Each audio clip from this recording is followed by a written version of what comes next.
name is Jill Hanna, and I'm a reference librarian here, and I want to welcome you to tonight's lecture. As you know, the lecture tonight is Belief, a Powerful Component of Success, and we have with us the author, Mr. S.L. Young. S.L. Young graduated from the American and the George Washington Universities of America with a Bachelor of Science in Business Administration, degree in International Business with a marketing concentration, and a Master of Business Administration in Finance and Investments with a Human Resources concentration, and a Master of Science in Project Management. Mr. Young's professional career includes approximately 15 years with Fortune 500 companies. He also taught a variety of college business courses, for example, business communication, introduction to business, marketing, organizational development, etc., for the past 5 years. Mr. Young is an author, blogger, professor, and founder of an educational nonprofit called Saving Our Communities at Risk Through Educational Services. There's a website called Socrates at www.socrates.org. The topics of his books include overcoming challenges, inspirational quotes, and workplace bullying. Mr. Young's next book on business ethics will be available in the spring of 2014. So, without further ado, I'll turn it over to Mr. Young. All right. Thank you. Thank you. Thanks everyone for coming out. And so we're going to be talking about belief tonight. And belief is an important tool throughout all of our lives. So, you know, who in here has had challenges with belief? Yeah. Who thinks that belief is something that is important for one's success? Yeah. And who believes that, or who thinks that they would have appreciated more conversations about building one's belief earlier in life?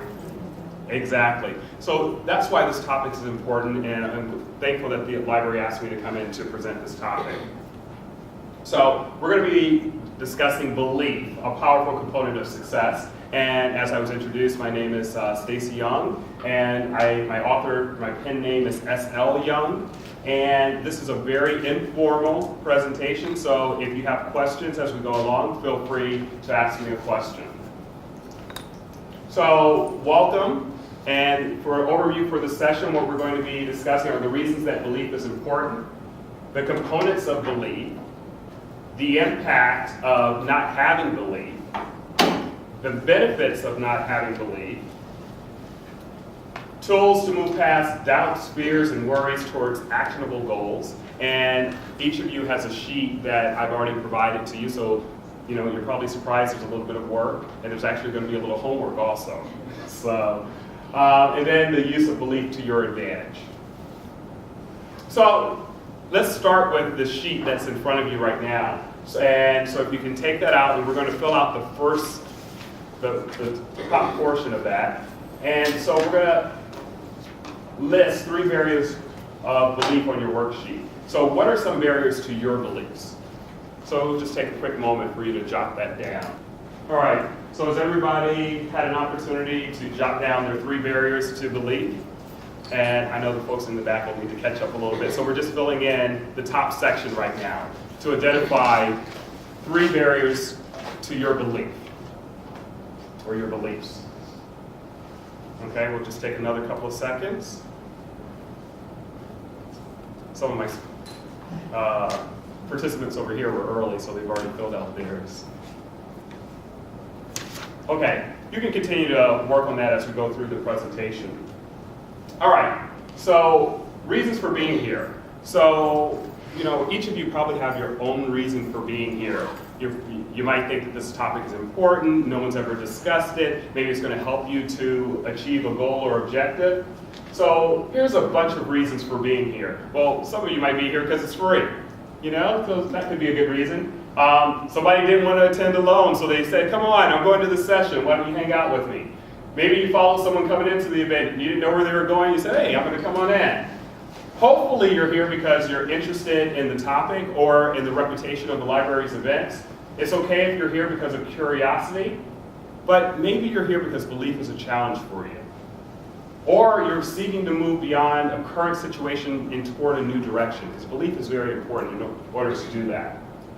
No one's ever discussed this topic with me. Or I want to learn more about belief. But all of those are great reasons to be here, but probably one of the most important reasons to be here, if I can hit the right slide, is this session is intended for me. So hopefully you're here for you, because belief starts with you. Nobody can build your belief for you. They can assist you in developing your belief, but belief starts within. So you have to believe in yourself.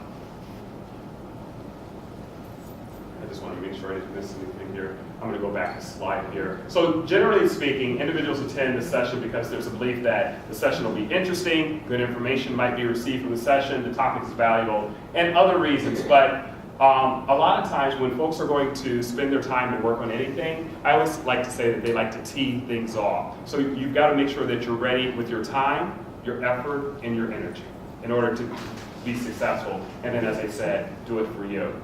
And then, so we're going to skip this, but what I want you guys to think about during the session is, how do you describe belief as we start to move forward? How do you describe belief? And what are your thoughts about the topic of belief?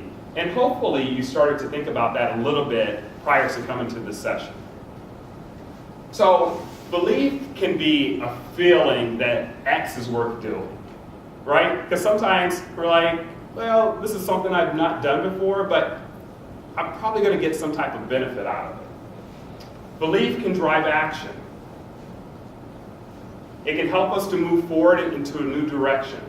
Belief is needed to sustain your energy to continue to move forward, to be able to continue to make forward progress. So sometimes we're working on something that might be difficult. Maybe we're trying to pursue a college degree, and it can be very difficult at times to pursue that college degree, but we need a certain level of energy to maintain that commitment in order to move forward.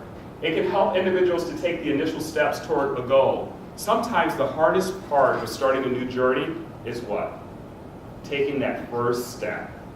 And once you get over that barrier in your mind that's saying, oh my gosh, I can't do this, and you're willing to take that first step, well, you've taken the first step, and then guess what? The second step is a little easier, and then the third step is a little easier. And then by taking those additional steps, we start to build up our confidence, which will also help us to develop our beliefs.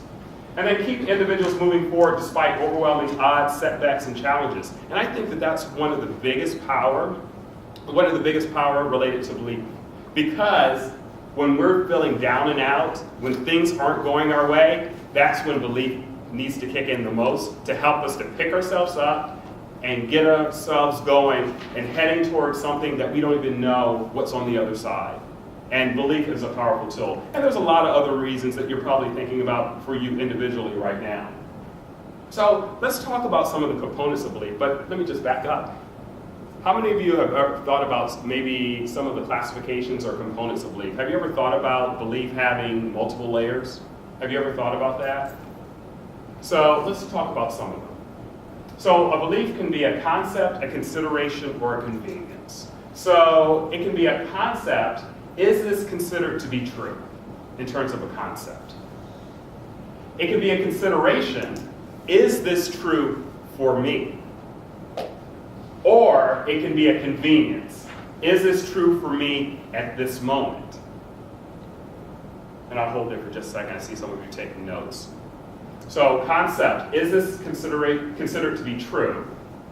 And then consideration, is this true for me? And then convenience, is this true for me at this moment? Okay. So let's take a look by using an example. So I talked about college earlier and its importance in terms of belief and making sure that we can commit to the process. So let's look at college. From a conceptual standpoint, individuals should pursue a college degree. We hear that all the time. So that's a concept that individuals should pursue a degree. The consideration could be, if I go to college, I might have additional career options. So that might be a consideration. But from a convenience standpoint, it might suddenly be more important for you to pursue that college degree if you know that that college degree is going to lead to a promotion. So now it's convenient for you to do it, because otherwise it was more convenient for you to do other things, but now there's some type of reward that you might receive from it. Now you're willing to take an action. Let's take a look at another example. So you can apply this to ethical behavior or unethical behavior. So unethical behavior is considered to be wrong and should be resolved quickly. That's a concept. Because if we know that folks are doing things that they shouldn't be doing, we hope that the situation is resolved fairly quickly. But in terms of a consideration, you observe somebody that's doing something unethical, but you're like, I'm not getting involved with that. So that might be your consideration, that it's none of my business, I'm not going to get involved with it. But it might be when you want to get involved because of a convenience factor, previously you wouldn't report it, but if there might be something that you could personally gain out of it, or some other factors, then it might be an opportunity for you to actually report it at that time. Otherwise, you won't get involved. Because in terms of ethics, a lot of times, folks know about things that are happening in the organization or in your life that are ethical or unethical, but a lot of times, it's in that consideration phase that we stop and we say, you know what, is it worth me getting involved? So, another example is a personal example. So I had this concept. I've heard of folks saying, I want to be an author one day. So there's a concept that says becoming an author is a recognized accomplishment. So that's a concept. So in terms of a consideration, for me, I was thinking, well, someday I want to be an author. So I said that years ago. And I kept saying it over and over again, I'm going to write, but I kept thinking about, man, what is it going to take? I don't think I want to go through that process, because it's going to take a long time and a lot of effort and energy. And then, once I had some things that were significant to me in terms of things that happened in my life, and I was able to share some of my experiences to help others as I was going through a process myself, then it became more real for me, more important for me to start writing and telling my story, because I knew that there was some additional benefit. So some of the things that you might want to think about as well, and due to the time that we have here, we won't get into this, but some of the questions are, what is the impact of not having belief? So you have to think about that for yourself. What is the impact of not having belief? And then also, what are some of the benefits of having belief? So we need to think about what are some of the impacts of not having belief, and then what are some of the benefits of having belief? Because each of these is an important step in the process of developing our beliefs. So if we understand what is potentially negative and what's potentially positive, we can work through it. So let's look at the impact of not having belief. So the first starts is, if you don't have belief, you can have a lack of motivation. You just don't do anything. You don't even get started, right? What about the second one? And it sort of falls into that category of woulda, coulda, shoulda, right? So when we are burdened by doubts, fears, and worries, then we don't get started. It becomes more difficult, or we put too much negative energy toward it, that we're taking the energy that could be used to move forward towards worrying too much about something. What about the third one? How many of you, because of your beliefs, said, you know what, I'm not even going to pursue this. This isn't even worth my time. You just didn't even get started. Has it ever happened to you? Yeah, it's happened to me. But why should I lose out on an opportunity because I have a little bit of fear? Because as I brought up earlier, once you take that first step, that's the hardest part. So to take a step and see what happens. And then remain in your current situation. So sometimes we don't advance and we remain where we are today, and then we don't achieve our potential. And I read an article just recently, and it was interesting.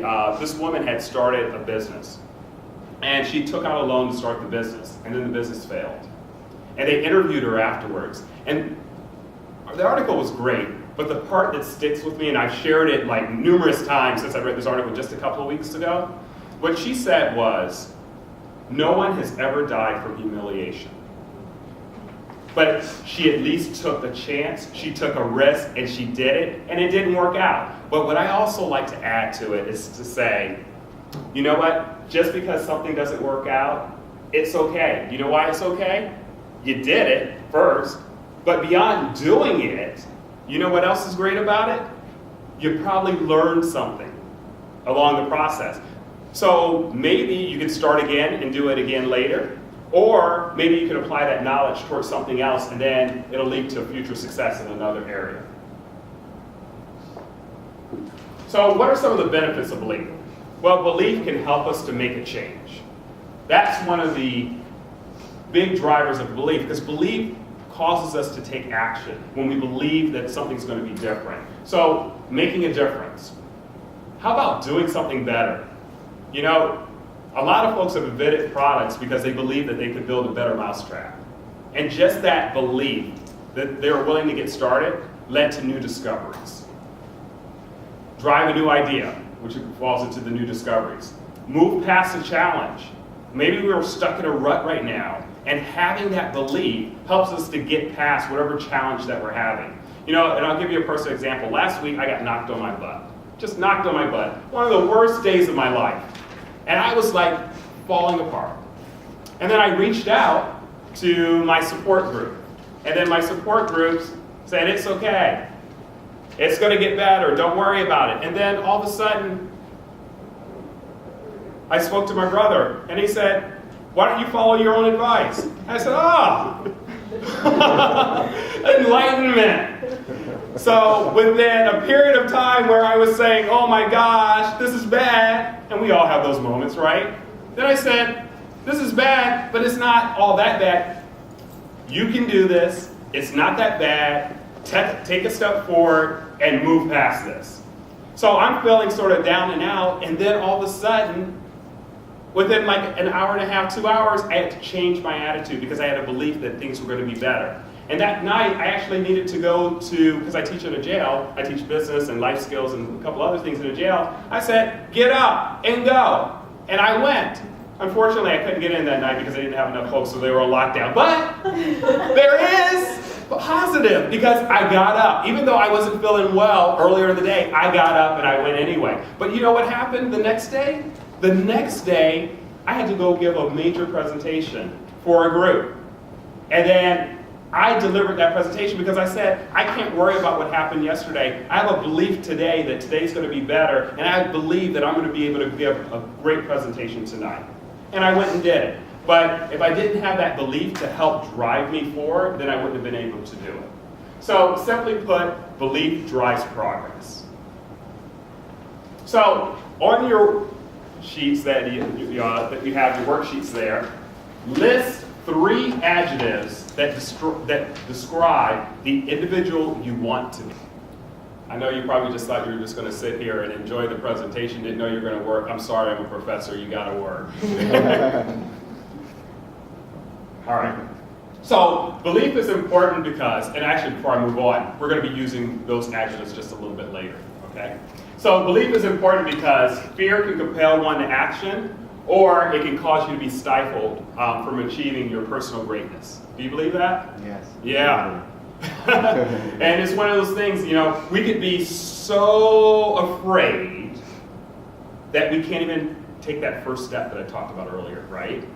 Or we say, I'm right here, I'm afraid, but the alternative is so bad and I want something more, I'm going to move forward anyway.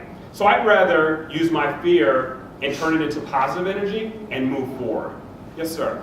About this fear thing, sometimes you don't even realize that you have fear. Yeah? So how do you deal with that? Because I've been in situations where you just get like still, without being able to do anything, but didn't realize that actually I had fear. Mm-hmm. Only after I realized that that was fear, I could do something about it. Mm-hmm. Well, I'm going to answer it, instead of saying how do you address the fear, but I'm going to give you a different example that will answer your question. Then if it doesn't, you come back to me, okay? So earlier, maybe about 10 years ago, I was training for something. And the guy that I was working with said, you need to bulk up a little bit. You need to add some muscle mass. And he said that you need to go into the gym and start lifting some weights. And I'm like, I don't like to lift weights. I don't want to do it. So I'm thinking about this long, extensive process of going into the gym, spending an hour of my life lifting weights, feeling the pain afterwards, to get a little bit of gain. So then what happened was, he said, stop. And I was like, what? He said, you're thinking about it the wrong way. He said, can you do this? Can you go in the gym tomorrow and lift for 5 minutes? 5 minutes? I can do 5 minutes. So I went into the gym and I worked out for 5 minutes. And then he said, after a couple of days or a week or so, he said, all right, you've done 5 minutes. Now, can you go into the gym? Can we double that? Can you do 10 minutes? Well, 5 minutes wasn't so bad. I can do 10 minutes. So sometimes when we're thinking about doing things, we think about the entire or the end deliverable and all the things that need to happen in order to get there versus thinking about what do I need to do now to move forward. So by way of personal example, I wanted to write a book. I didn't know how I wanted to write a book. I didn't know which book to start. The idea, going from the idea that I want to write a book and thinking about writing a book of a couple of 100 pages, it's a very daunting task. So what I said was, what have I already done that I can leverage? So in my classes, I have provided some life quotes. So I said, oh, well, I've already written a whole bunch of these. Why don't I start there? And then I started with life quotes. It wasn't a book in terms of lots of words on a page, but it still was a book of quotes. And then once I achieved that first book, it made it so much easier to do the next book. And then I wrote the series of inspirational quotes. And then I said, well, I can do this. It wasn't as hard as I thought it was going to be. And then I said, now it's time to write a book. But instead of thinking about writing the entire book, I thought about writing sections of the book, starting with an outline of what I wanted to write, and then I wrote specific chapters. And if that strategy doesn't work for you, continuing with the book analogy, I had read something that one author said, the way that he starts the creative process of writing is he creates the cover of his book first, and then puts it right on his desk, right in front of him. And then what he does is, in his mind, he's adding a chapter. The book is already done, he's just adding to it. So, by way of example, I'm answering your question, does that work for you? Oh yeah, absolutely. Okay, Yeah. great, thanks. All right, don't worry too much. This is one of the biggest things. Don't worry too much. You've got to believe it's possible without worrying too much. Otherwise, the potential for success can be impacted before you ever get started.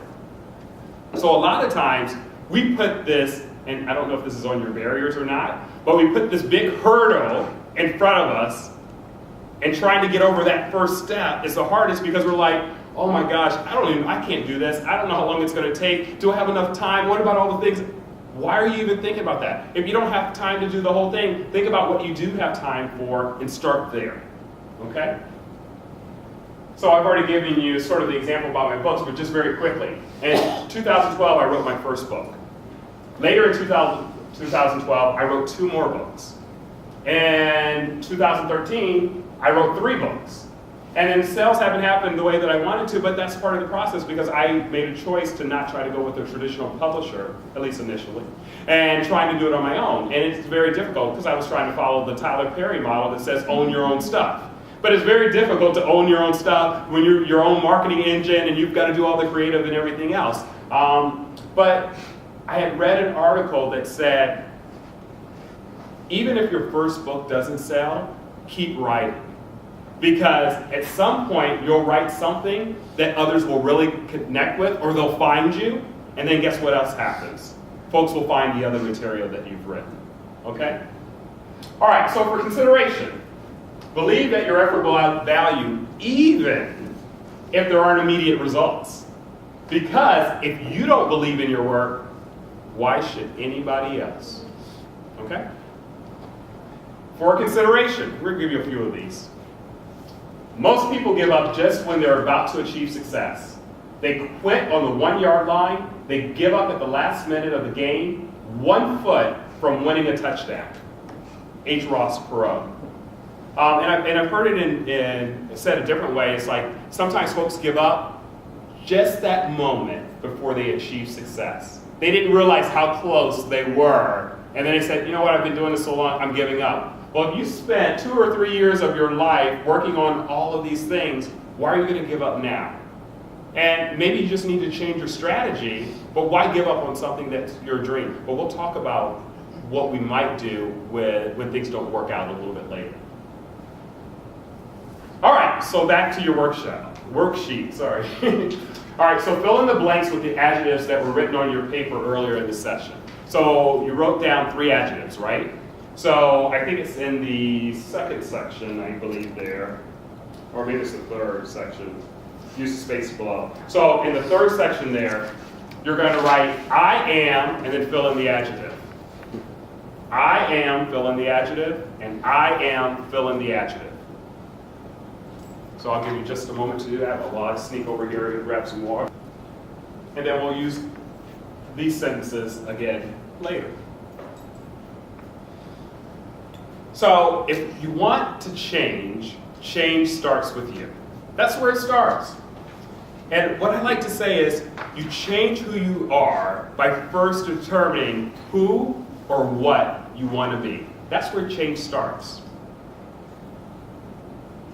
All right, so now here's some homework for you. And I'll actually give you a sheet a little bit later. I was going to grab it now, but I'll give it to you at the end of the presentation. So remember when you wrote down earlier in the session your barriers to belief? So now what you're going to do is, on your worksheet, you'll write down on the left side your barriers to belief. And then in the next column, you're going to write down the reasons for these barriers for belief. And then you're going to take the next step to put down the action that you're going to do to eliminate the barrier.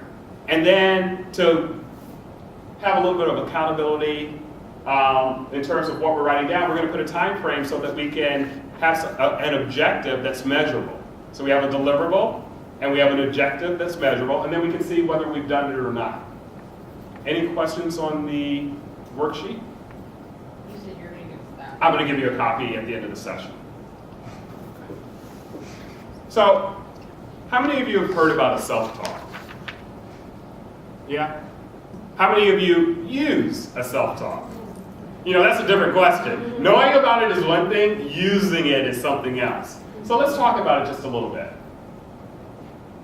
So a self-talk is a conversation that individuals have with themselves to help direct their thoughts, which could be towards a new attitude or a change in previous beliefs. Do you believe that by having a conversation with yourself, you can reprogram your mind? Yeah. You know, life is sort of interesting because when we were born, our parents were really happy. They were really happy that we were born.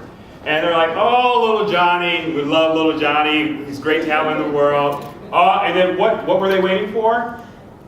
Oh, I can't wait for you to, well, talk or to crawl and then to walk. But what happens when little Johnny starts crawling?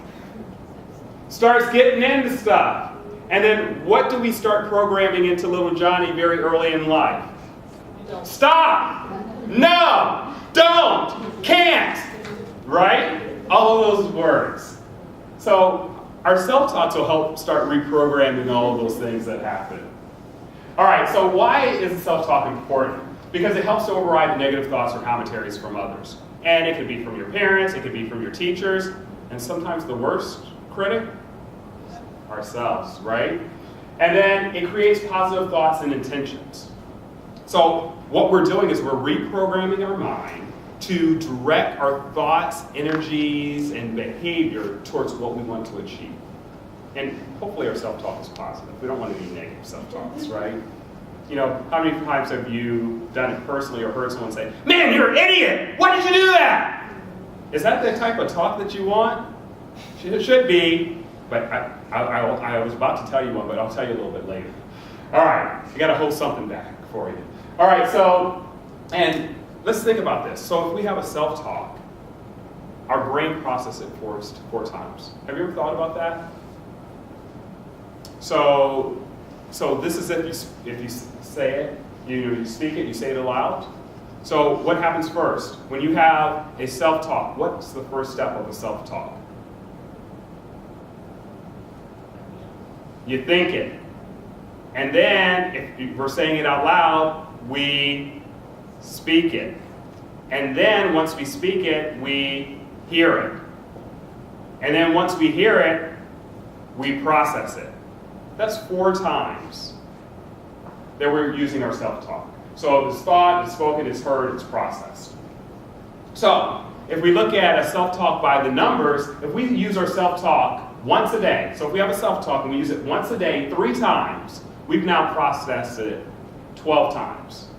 Twice a day, 6 times, and we've processed it 24 times. And if we do it 3 times a day, 9 times, and we've processed it 36 times.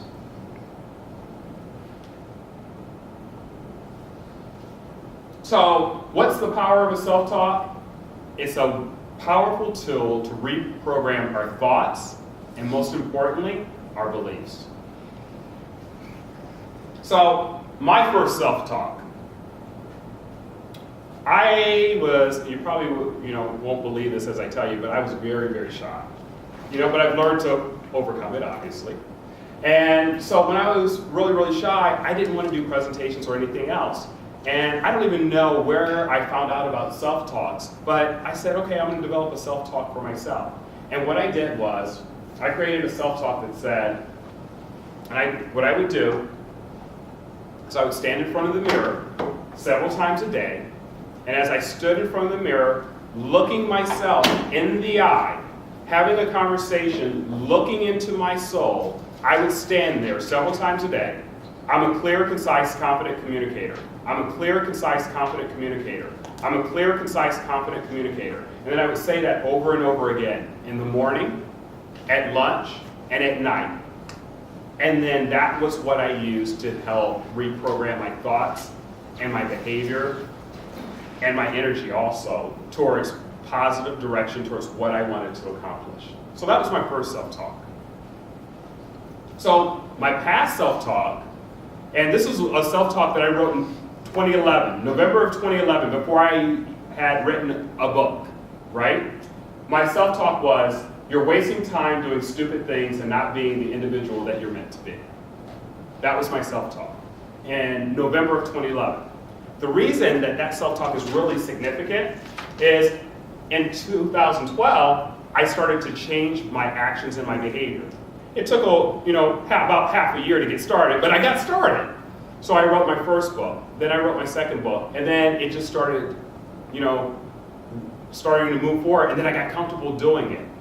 And as I became comfortable doing it, I wrote more books. So over a period of about a year and a half, I've written about 6 books, working on my 7th book right now that I'm just finishing up. But I've also started my nonprofit. So I had never even thought, working in a jail wasn't even on my radar. Not even on my radar. But after I wrote my inspirational books, friends said to me, your books would be good to work with the inmates. And I was like, inmates? I'm not going to any jail, you gotta be kidding me. But how I often respond to things when folks plant a seed, because I always call it planting a seed. So they plant a seed in my head, and then I kept processing it.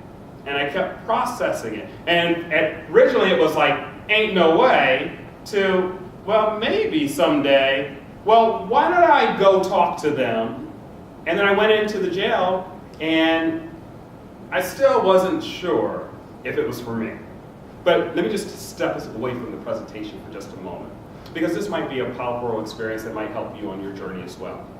So I went into the jail, and I'm walking around the jail, trying to make a decision whether I wanted to participate in programs at the jail, talking to the coordinators there. Just thinking we're going to have a conversation. Because if you've never been on the inside of the jail, it's a different environment once you go inside. And we sometimes we get blocked by what we see, and then our perception of what we see becomes very difficult to get past.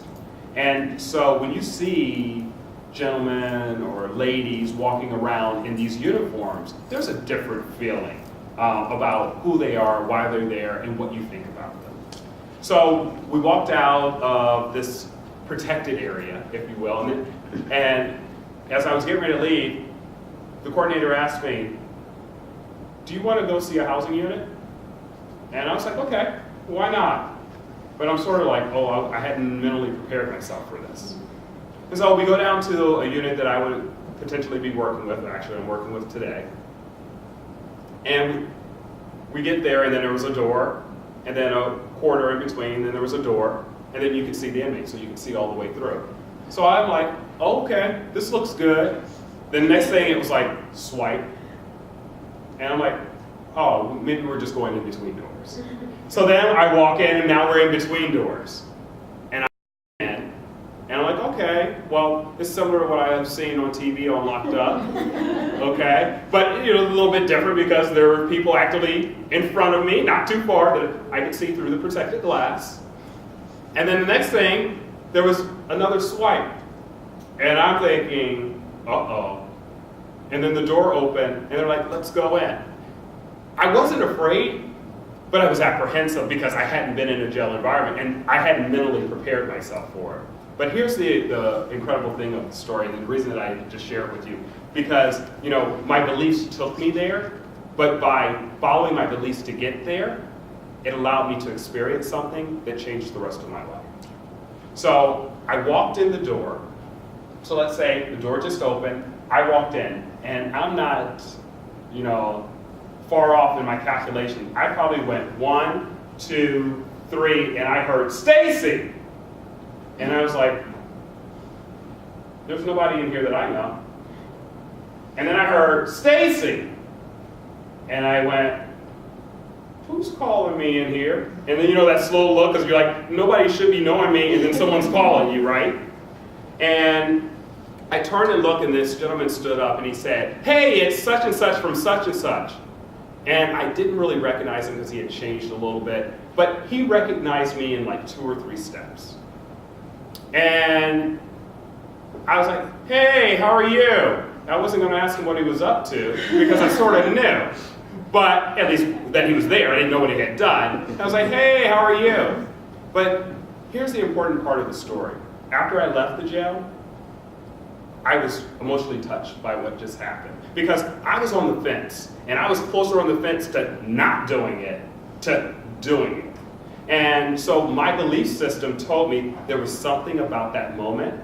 It was a moment that said to me, it's okay. You already know these type of individuals because I had already helped some students in some of my previous classes that just coincidentally the semester before were going through the legal process. And I said, these guys aren't any different than the folks that I helped in my classroom. And I went out to Facebook and I wrote about what had happened. And I said, is this a sign? And almost everybody said it was a sign. And then at that moment I said, I changed my belief system about being worried about going in the environment. And I said, I'm going into that environment because I can make a difference. So it's just something that could happen for you as well. All right, so my current self-talk, I'm a superstar, right? You laugh, but why would I tell myself anything less than I'm a superstar? Because if I tell myself I'm the best of the best of the best, if I don't make it there, it's okay. But why would I say, you're sort of a good performer sometime? What kind of self-talk is that? What kind of motivation is that, right? My motivation is, I'm a superstar, and I'm heading in that direction. And you can't tell me otherwise. And if you do, I don't want you in my environment. Because you're not going to rain on my parade. Okay? All right, so self-talk consideration. If you want to be the best, your self-talk should be nothing less than that which directs your mind towards the most success. That's what the value of the self-talk. So your self-talk is going to direct your mind towards your future success. So if you want success tomorrow, it starts with your self-talk today. And then, of course, the steps you take along the way to get there.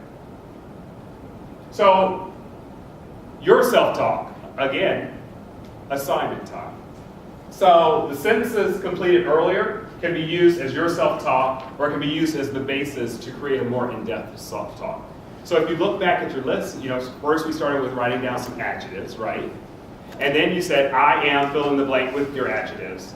Those are now your self-talks that you can use coming out of this session to help you on your journey. So your homework is repeat each of the sentences at least 3 times in the morning, afternoon, and at night. And if you can't do all 3, maybe it's just too much for you to do all at once, start with one of them. And that's okay. But that'll take you to the beginning step of your new journey, to your new destination, to your next success. Okay? So what's the power of belief? So your desire to change has to be greater than your desire to remain in your same position. Hold on, we've got to say that again because that's powerful, right? Your desire to change has to be greater than your desire to remain in the same position. And the other one that I like to use for belief's power is that belief can be the fuel that propels your forward progress without any concerns about the challenges that might need to be overcome to achieve success. Because remember earlier, what did we say?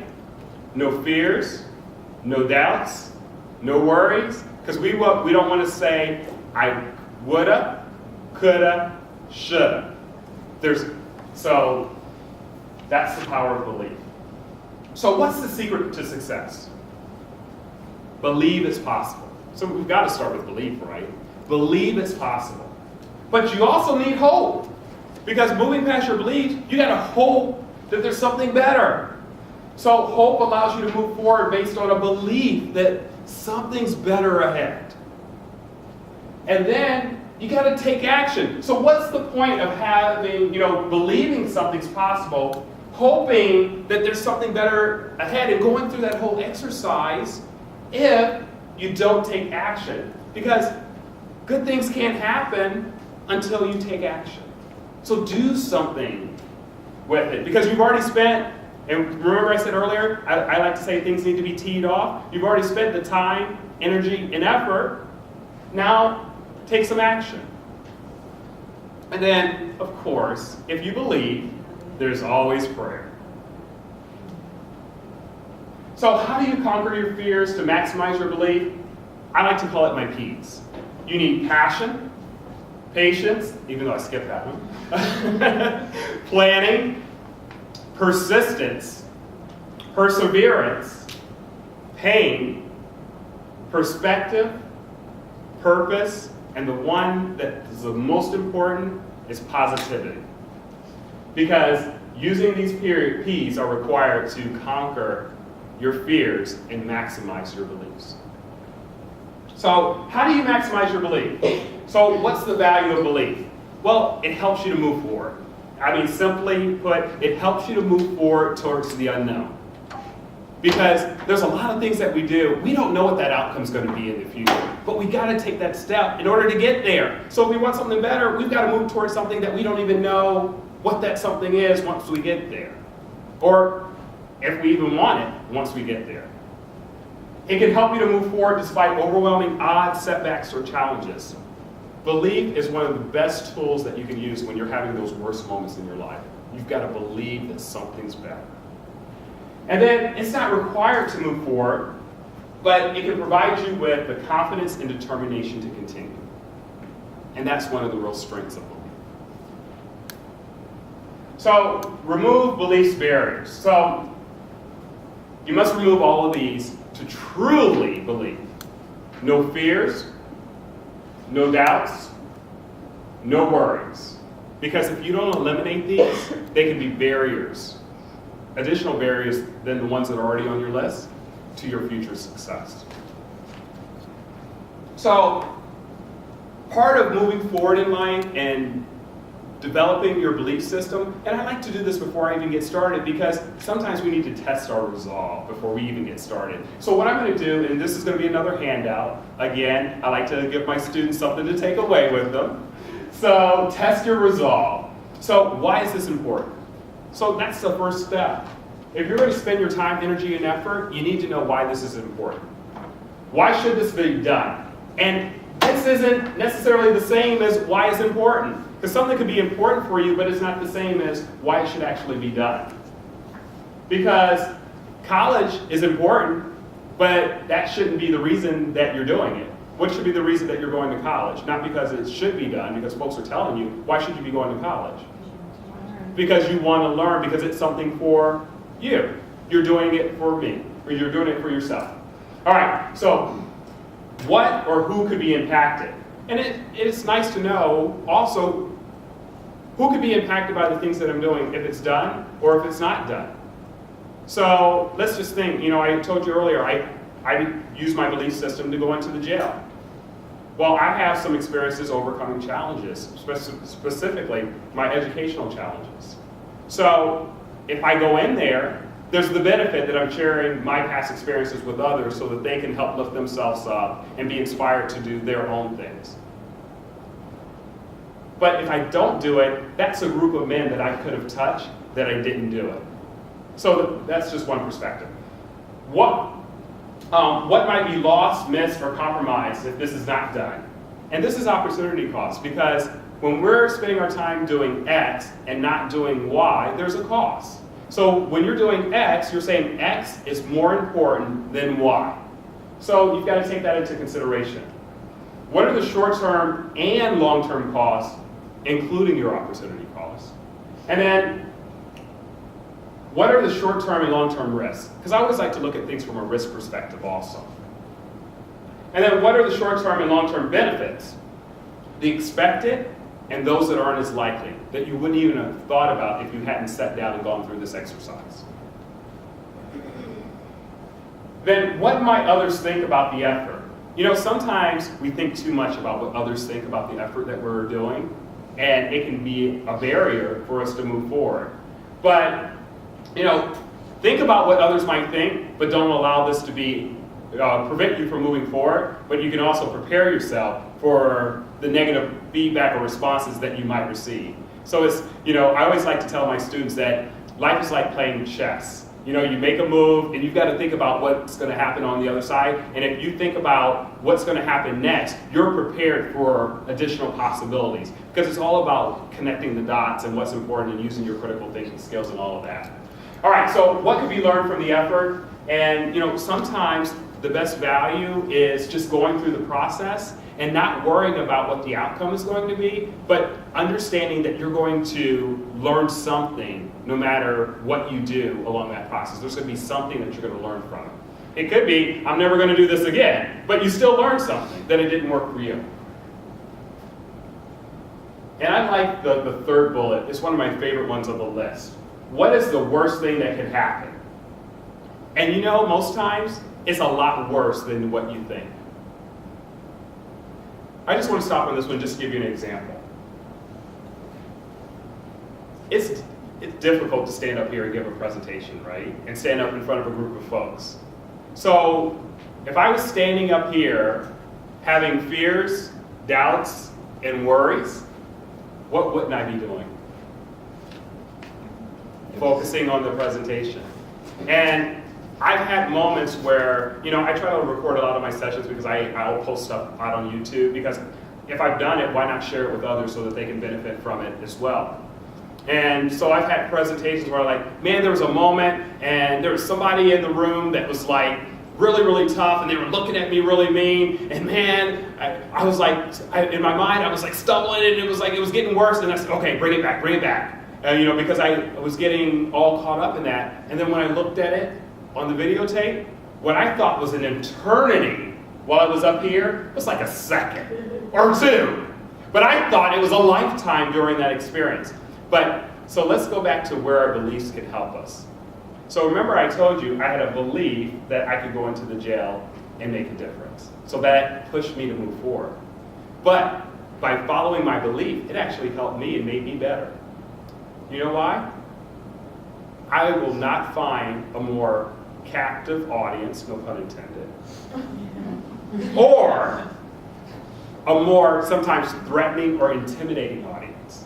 So do you know what it's, do you know what it's done for me over the last 6+ months that I've been teaching in the jail? It's made me a better presenter. Because when you're teaching in a jail and you're standing in the middle of a housing unit, no slideshow, just you, talking to 30-something inmates that are looking at you, and some of them, they have a choice whether they participate or not. And they're sitting there sometimes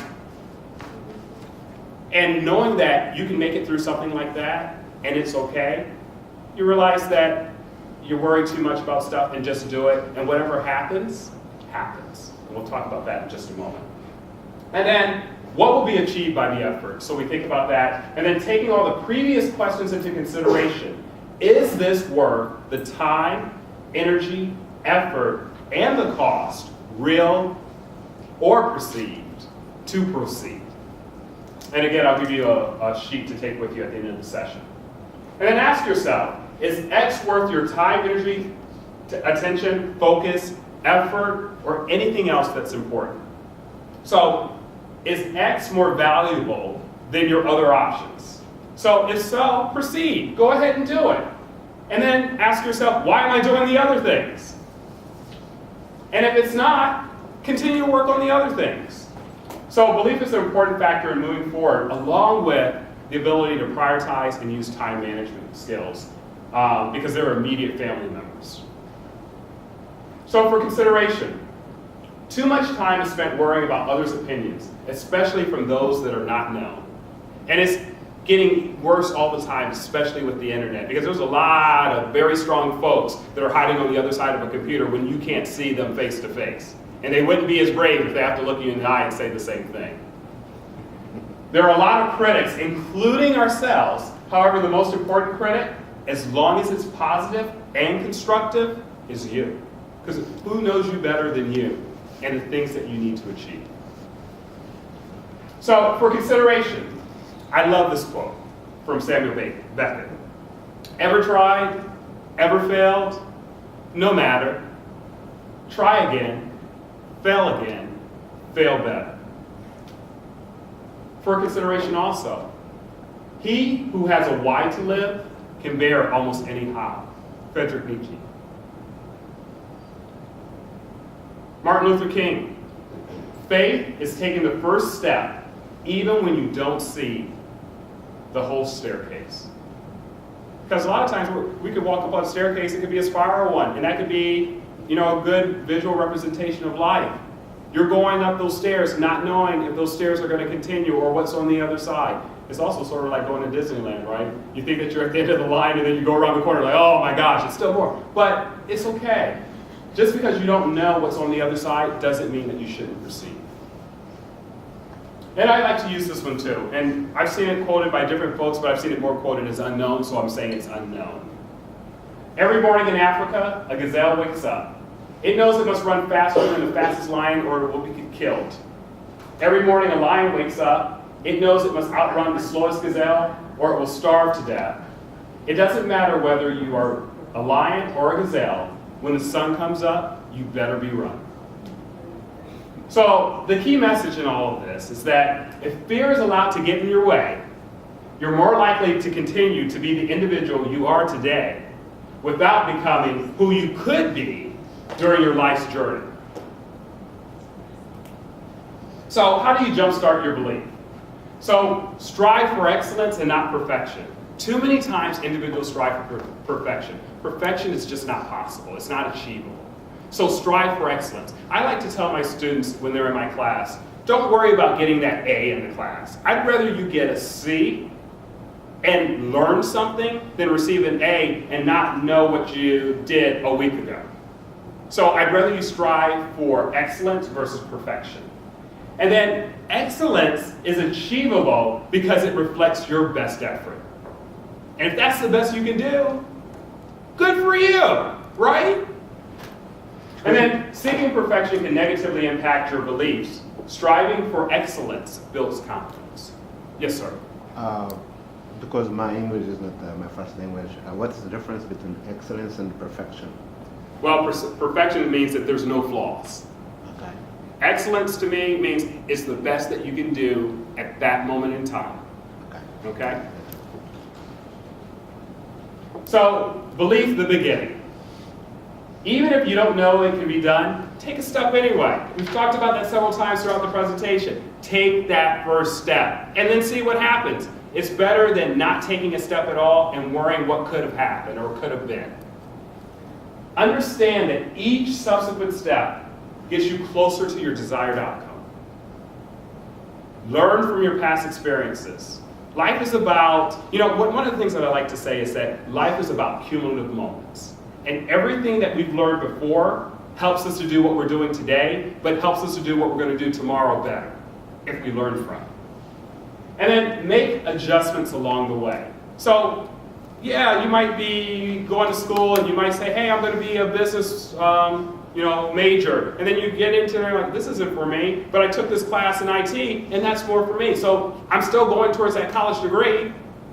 It may not be business anymore, but it's IT. It's still in that same family of reaching my goal of getting a degree. So parting thought number one. You can't be anything you want, and I know folks have told you all your life you can be anything you want to be. I'm telling you, you can't be anything you want to be. But you can work toward anything you want. And then if you fall short of your goal or your goals, there's still value in the journey. Parting thought number two. At times, individuals must step away, step back, or step up. Step away if you gave it your best and you just don't have any more to give. But you tried. Step back to regroup to try it again later. Because maybe this isn't the right moment for you. Maybe you need to get some more skills, more training, or just time-wise, it just isn't right. Or step up to make a positive difference for yourself or others. And others. Not more, and others. Parting thought number three. Do it for you. Do it for you even though others may question it. Do it for you while others don't understand it. Do it for you while others may challenge it. Do it for you even if you don't completely believe it's possible. Do it for you, especially if your effort will also help others. Do it for you because positive change starts with you. Parting thought number four. Your beliefs yesterday are important to get prepared for something today. Your beliefs tomorrow will help you to continue your forward progress towards success. Your beliefs today allow you to be the best possible you at this moment, and that's all you can be. I saw something on The Tonight Show. I think it was Matthew McConaughey on the last night of The Tonight Show. Any of you happen to see the last night? And he was talking to Jay, and he said the best piece of advice that Jay ever gave him for his career was, I think it was right before his first night on, and Jay told him, just wanna be here. So if you're doing something, just wanna be there. So right now, I just wanna be here. I'm not thinking about what I'm doing after this. I'm not thinking about what I was doing before this. But right now, I'm going to give you the best me that I can do at this moment, and that's all I can give you. And if that's not my ultimate best today, it was the best that I could give you right now.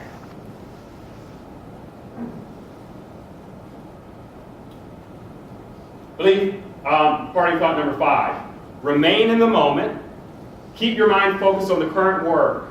And most importantly, enjoy the journey of discovery. Because learning is a lifelong process, and it's great. And I'll tell you that I love to go off the path. You know, the path that everybody else has walked is great, but I find a lot of fun off, where nobody else has been. And that's where some of the greatest discoveries in life have happened, because someone has stepped away from being a conformist and said, I want to do something different. But we typically, what do? We put a negative word and associate it with them, and we call them radical or something else negative. But there's a lot of fun off the path. Sometimes we have to stay on the path. I'm just not one to color inside the box, to color inside the lines, right? Parting thought number 6, perspective. The past is over. The present is now. The future hasn't happened. There's nothing that can be done to change the past. The present is within your control. And creating and executing a plan now will affect your future. Parting thought number 7, roadmap to success. Dream of possibilities, desire to do more, determination fueled by belief, drive to get through the tough times, decisiveness to make decisions, and dedication to achieve the dream. So in closing, believe it's possible, enjoy your journey, and be your best. That's it, folks. Thank you. But hold on, before I show you one more last slide so you can have my contact information, just bear with me just one moment.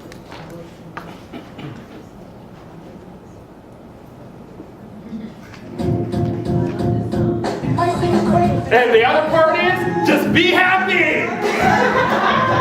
Oh, my belief is good! Come on! Come on! Stand up! Come on, folks, be happy! Come on! Come on! All right, here we go! Come on, show everybody else! Come on on! Come on! This is through. All right. Thank you, folks, for coming. I appreciate it.